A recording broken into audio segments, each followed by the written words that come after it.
syudad sa ating lalawigan. Isigaw ninyo ang inyong bayan na kinabibilangan.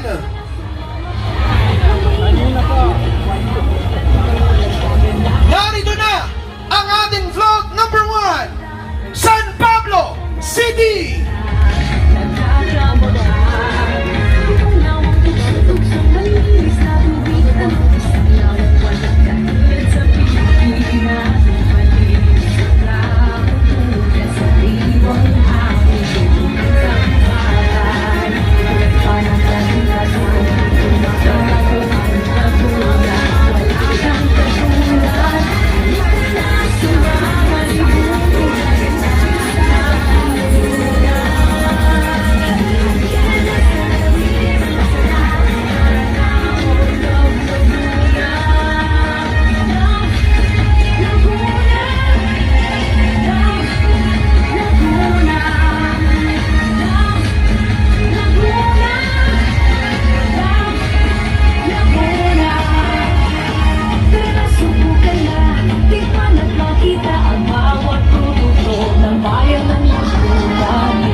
ng San Pablo ay sumasalamin sa mayamang kultura at kabuhayan ng pamayanan.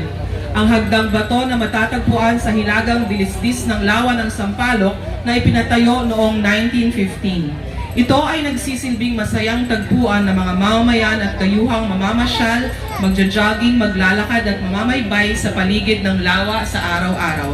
Pinangangalagaan ito ng lokal na pamahalaan sa ilalim ng RA 1006 o kinikilalang Heritage Act of 2009. Ang hagdang bato ay isa sa mga mahahalagang elemento ng opisyal na selyo ng lungsod na sumisimbolo sa patuloy na paakyat o pag-unlad ng kabuhayan at pamayanan. Ang mga bahay kubong inukit sa bunot at baon ng niyog na nakapalumuti sa paligid ng karosa ay kumakatawan sa 80 barangay na nagkakaisa para sa maunlad at matatag na lungsod ng 7 lawa. Binuo ang karosa sa pamamagitan malikhaing paggamit ng iba't ibang bahagi ng niyog, ang puno ng buhay na pangunahing produktong agrikultural ng lungsod ng San Pablo. Nagmula sa milyong-milyong ani ng niyog ang kayamanan ng buong bayan, simula pa noong panahon ng mga Kastila taong 1700s. Ito ang dahilan upang ang San Pablo ay tanghaling isa sa mga unang naging lungsod sa buong bansa sa pamamagitan ng Commonwealth Act No. 520 na nilagdaan ni dating Pangulong Manuel Luis Quezon noong ika-7 ng Mayo taong 1040. At dahil sa masaganang ani mula sa niyog, naging magaan, marangya at masaya ang naging buhay ng bawat pamilyang San Pableño. Kasabay ng pag-unlad ng kabuhayan ng pag-unlad ng mayamang kultura ng lungsod ng San Pablo. Masaya, makulay at buong siglang ipinagdiriwang tuwing Enero ng taon sa pamamagitan ng Coco Festival at pinagmamalaki sa taunang Anilag Festival. Halina at makiisa, ibahagi, ipagmalaki at ibandera ang angking pamana ng bawat bayan ng lungsod ng lalawigan. Sama-sama tayo sa tuloy-tuloy na saya sa Laguna.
kasaysayan at kaunlaran.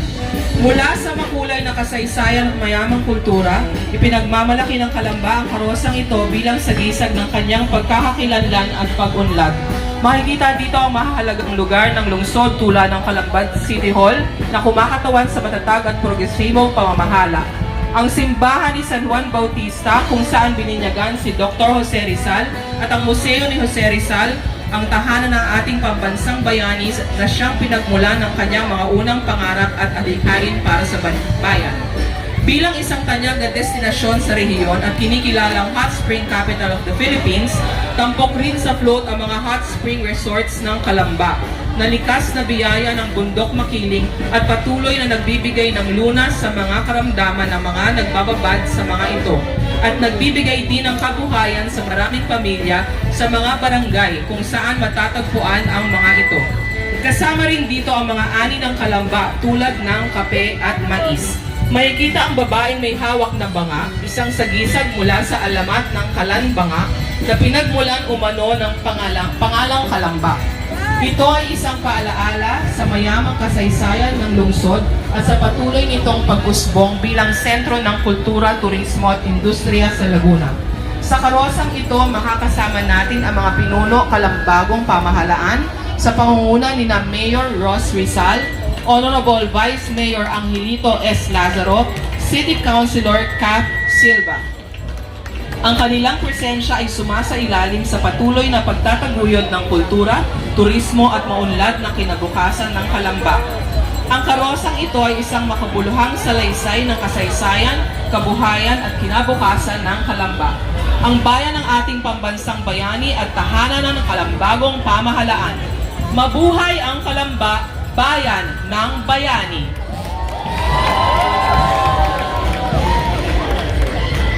Once again, our land float number 2, kasama ni na City Councilor Kat Silva, Honorable Vice Mayor Angelito S. Lazaro, and Honorable Mayor Roseler H. Rizal. Palakpakan po natin ang City of Calamba!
Lalawigan ng Laguna, primerang bayan at sentro ng kalakalan.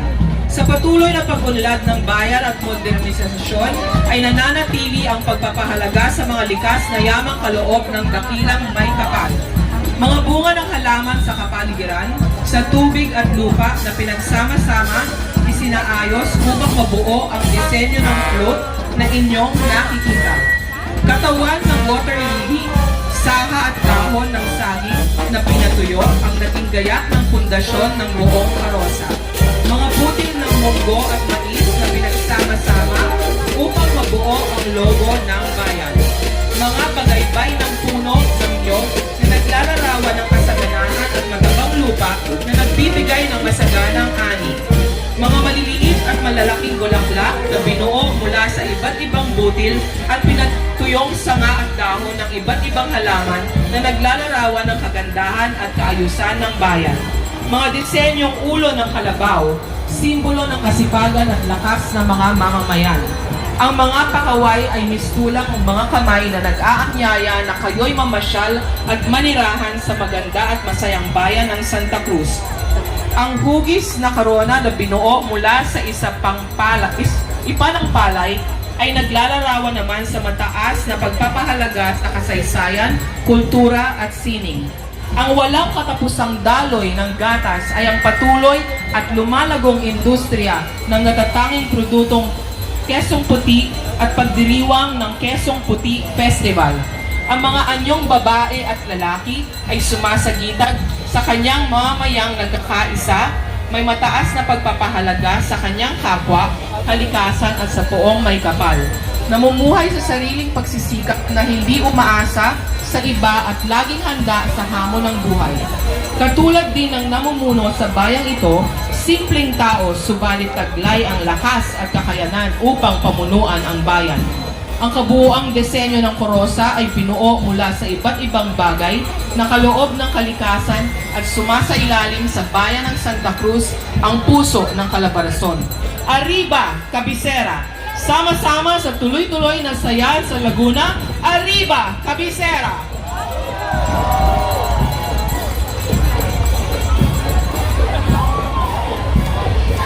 Muli kasama ng pamahalang bayan ng Santa Cruz, Arriba, Cabecera, bayan ng Santa Cruz!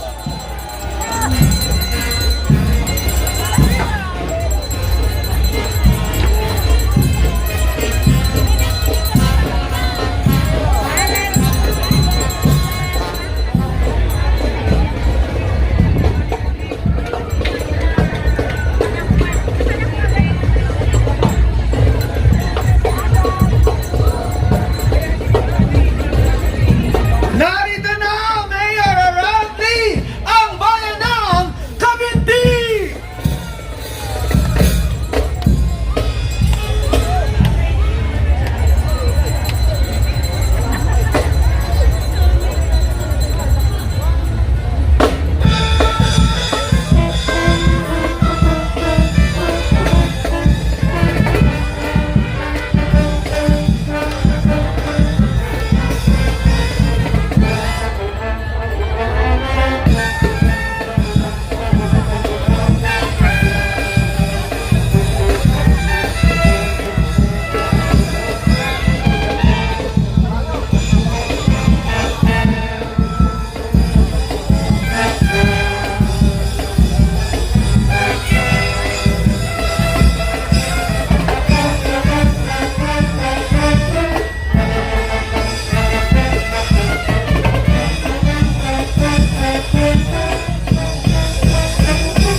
Isang obra maestra ng sining at kultura ng Cavinti, Laguna ang karosang ito. Isang masiglang pagdiriwang ng lokal na talento, tradisyon at romantikong alamat. Mula sa pinakaunang tingin, mapapahanga ka na sa kayamanan ng mga detalye, linis at maingat na paggawa ng karosa. Ang katawan ng karosa matibay na nakabalot sa kusot ng niyog, sumisimbolo sa yabong ng agrikultura at likas na yaman ng Cavinti. Sa ibabaw nito, libo-libong hibla ng pandan. Ang pandan na siyang tatak ng pagsusumikap ng mga maglalala ng mamamayan ng Cavinti. Maingat na pinulay, kinulayan at inilagay sa paligid ng karosa. Ang kisame naman ay pinalamutian ng hibla ng bunot na nagsisilbing lumot na nagdaragdag ng isang misteryoso at kakaibang elemento. Sa gilid ng karosa, makikita ang malalaking mukha ng babae at lalaki. Sila ay ang mga magkasintahan noon na nagngangalang Magda at Pio. Ngunit hindi naaprubahan ng kanilang mga magulang ang kanilang relasyon. Dahil sa pagmamahalan, tumakas sila at tumalon mula sa tuktok ng talon. Mula nooy tinawag na ang talon na Magdapio at ngayoy kilala bilang Cavinti Falls. At sa unahan, ang logo ng bayan ng Cavinti ay matagumpay na inilagay na nagpapakita ng pagmamalaki at pagkilala sa isang progresibong bayan. Tampok sa likas na yaman, kultura at ganda ng mamamayan. Tahanan ng malalagong kagubatan at patuloy na gumagawa ng kasaysayan. Muli palakpakan po natin our land float number 4, ang bayan ng Cavinti!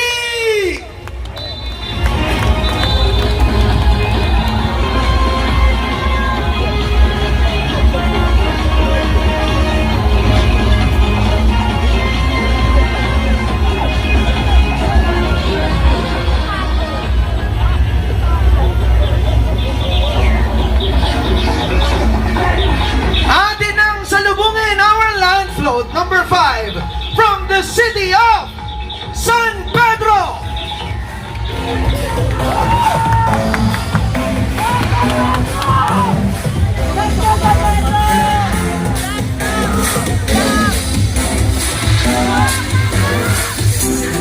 At sasamahan kita na alamin ang maraming kultura ng aming bayan.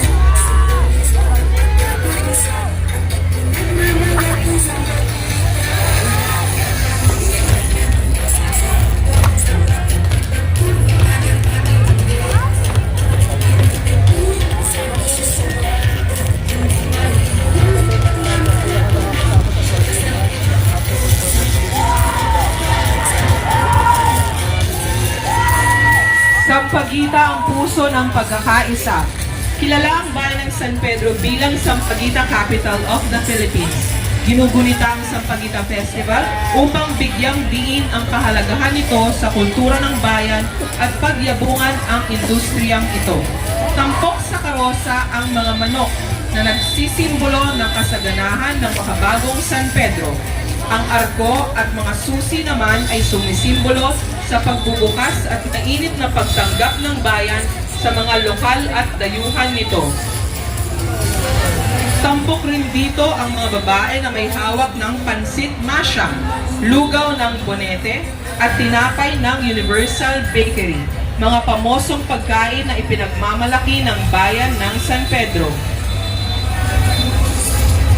Makikita din dito ang imahen ng mapaghimalang Lolo Uweng at ang balon ng tubig na ayon sa mga deboto ay nakapagbibigay lunas sa kanilang mga karamdaman.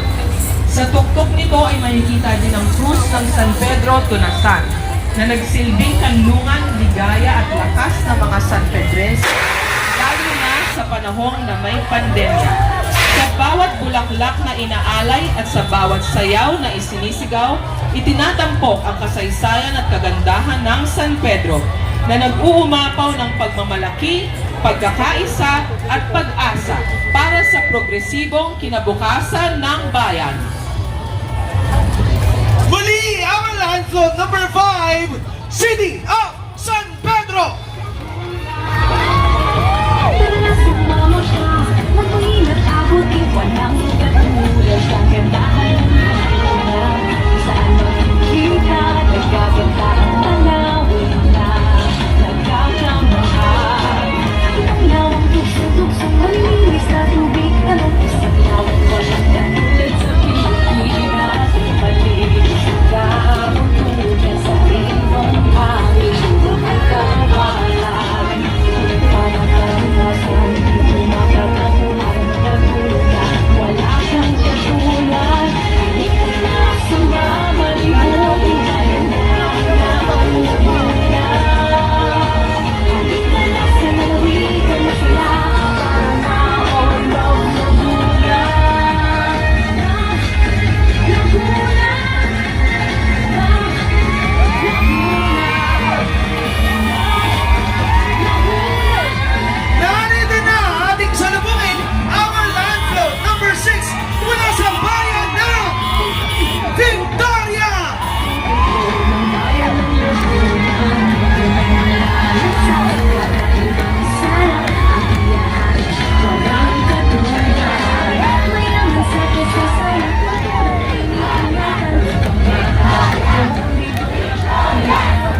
Simbolo ang float ng Victoria ng kasaganaan at yaman ng bayan sa pamamagitan ng isang higanteng itik na kinakasama ng siyam na maliliit na itik na kumakatawan sa siyam na barangay nito.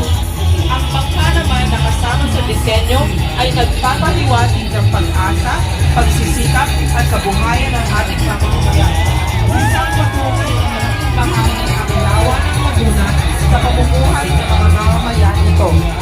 Pinapakita rin sa float ang masaganang ani ng Victoria, ang masasarap na isda, palay, suso, bibingka, itlog na maalat at kinulog na itik, mga produktong nagpapatunay sa yaman ng kanilang lupain. Higit pa sa kasaganaan, ipinagmamalaki rin ng Victoria ang malalim na pananampalataya ng mga mamamayan na makikita sa kulturang penitensya at Flores de Maria. Sa kabuuan, ang Victoria ay isang bayan na mayaman sa natatanging kaugalian, tradisyon at kultura. Tunay na yaman ang kanyang mga mamamayan. Mula kanlungan ng higanting itik kung saan ang tagumpay ay sagana at hitik. Viva Victoria!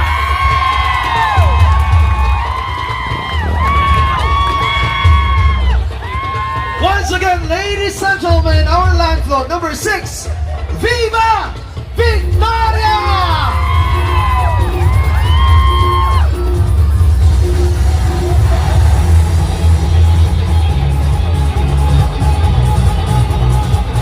We'd like to acknowledge the presence of Mayor Dwight Campitan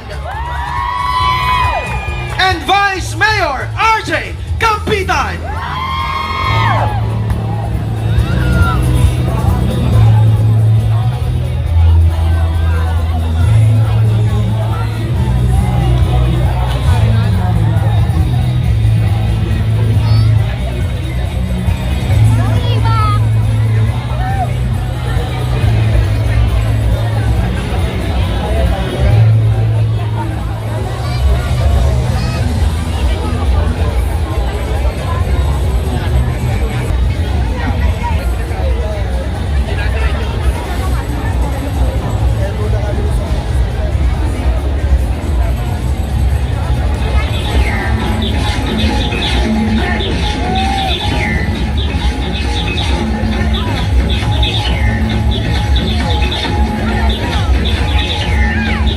Narito naman ang ating land float number 7, ang bayan ng Paite!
Paite umukit ng kasaysayan sa bayang Masining.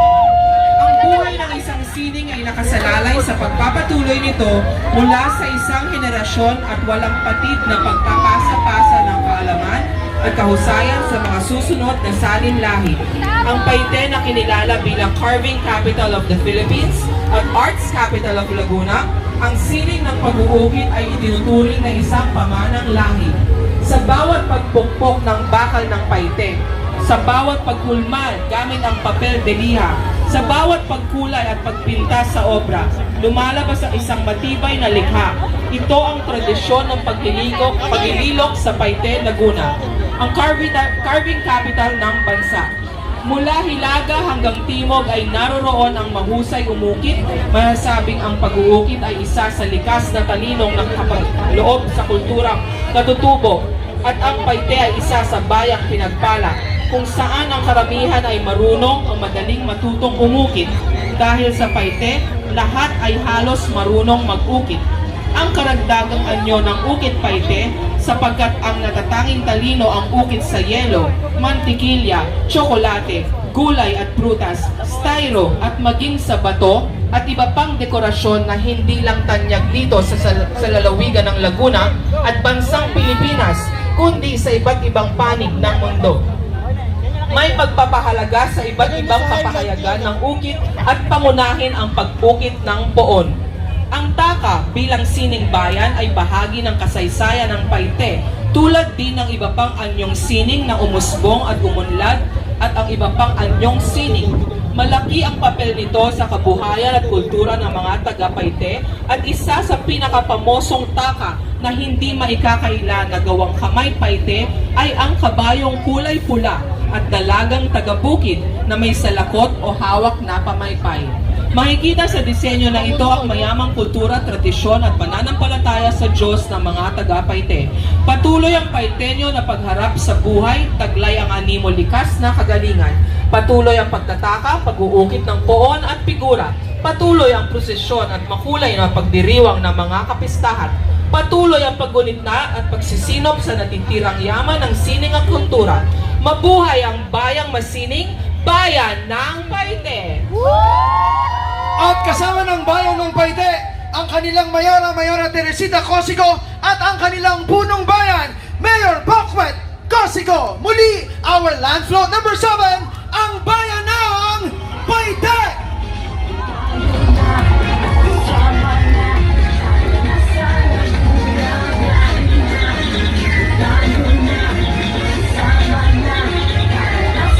Kasama rin si Consel Fadul mula sa bayan ng Paite.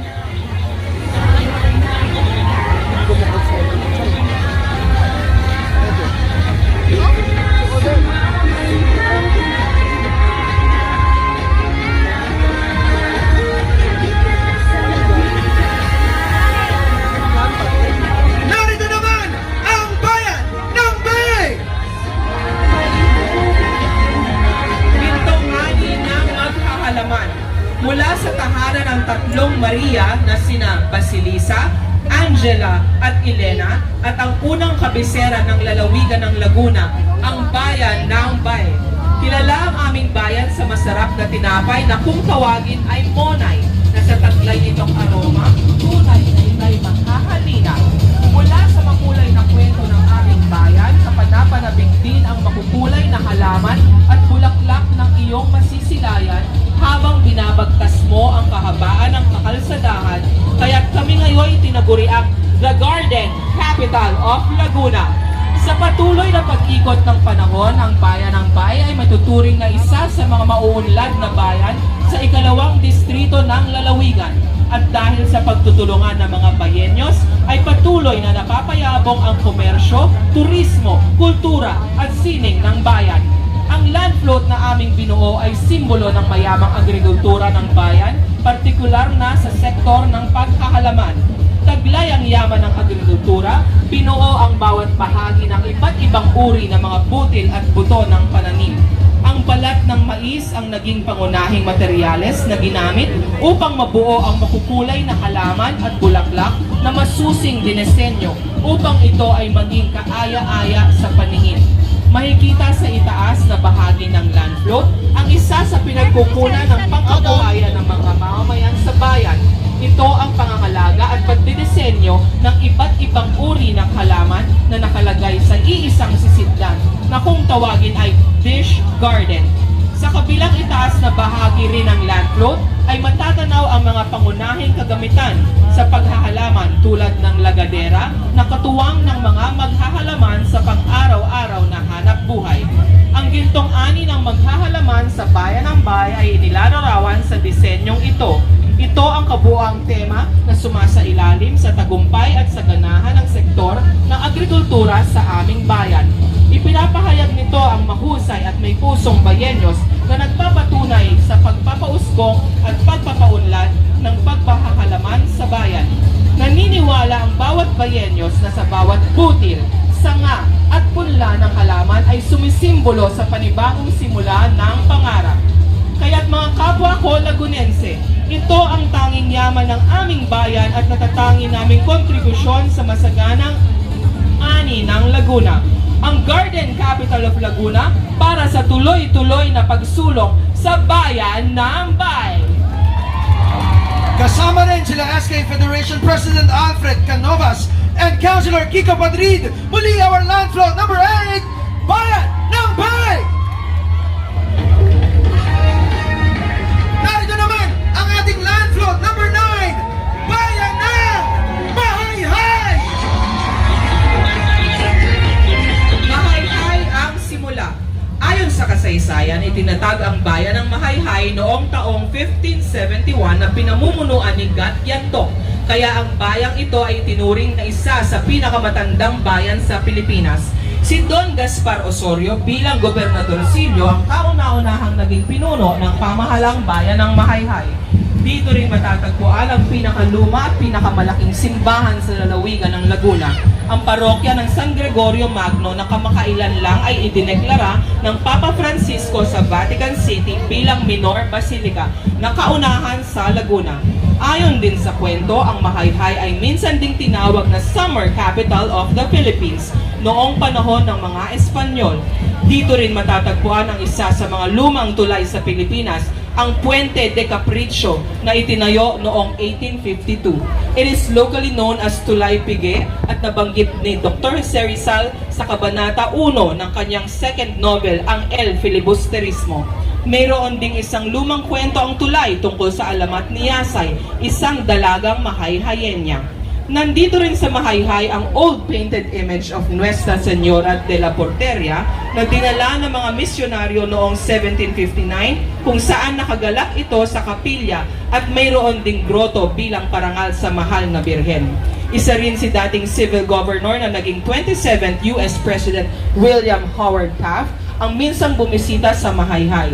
Bukod sa mga heritage houses, bridges, schools, and other old structures, marami pang tourist attractions na ibibida ang Mahayhay, katulad ng pinakasikat na Taytay Falls, Bukal Falls, Sprite Falls, Botocan Falls, Dalitiwan River Resort, Malinaw Spring Resort, Maimpis River at marami pang iba. Kung kaya ay ang Mahayhay ang tinawag ding Town of Springs, Waterfalls, and Rivers.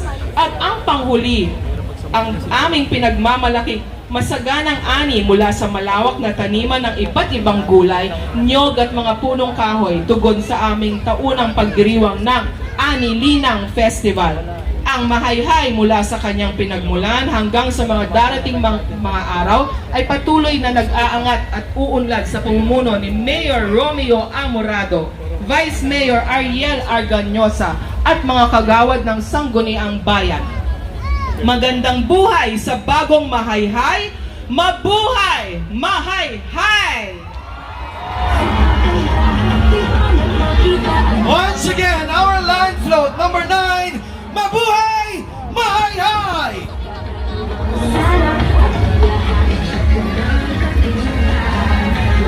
Narito na ang ating land float number 10 mula naman sa City of Santa Rosa!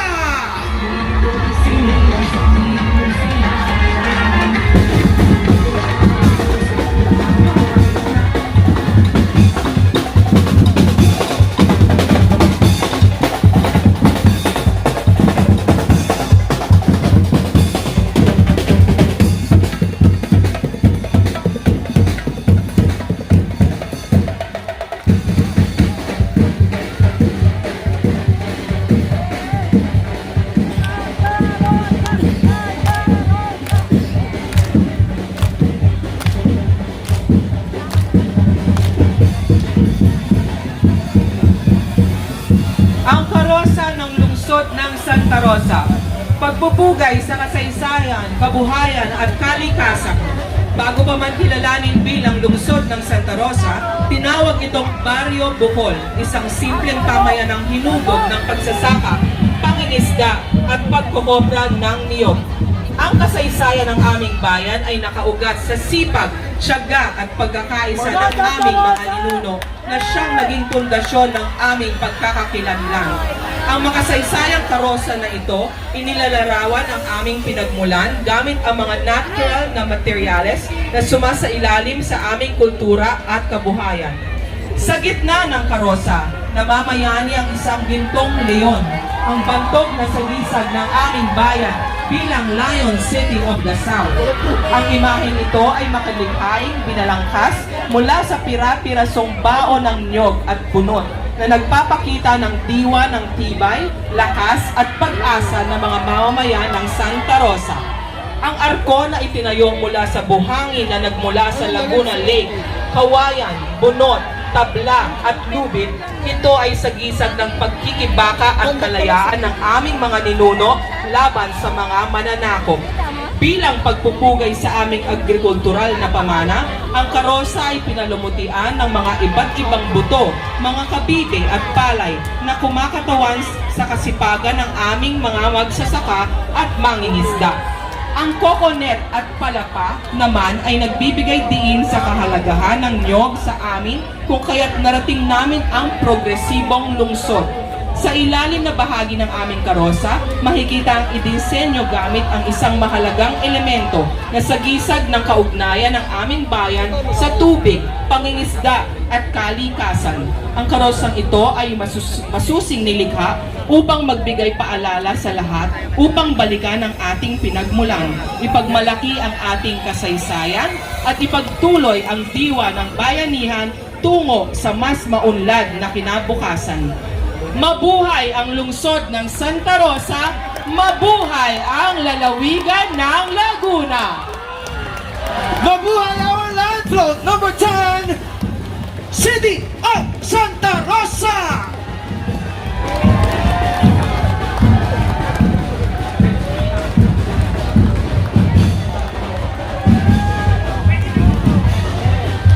Up next is our land float number 11, Bayan ng Alaminos!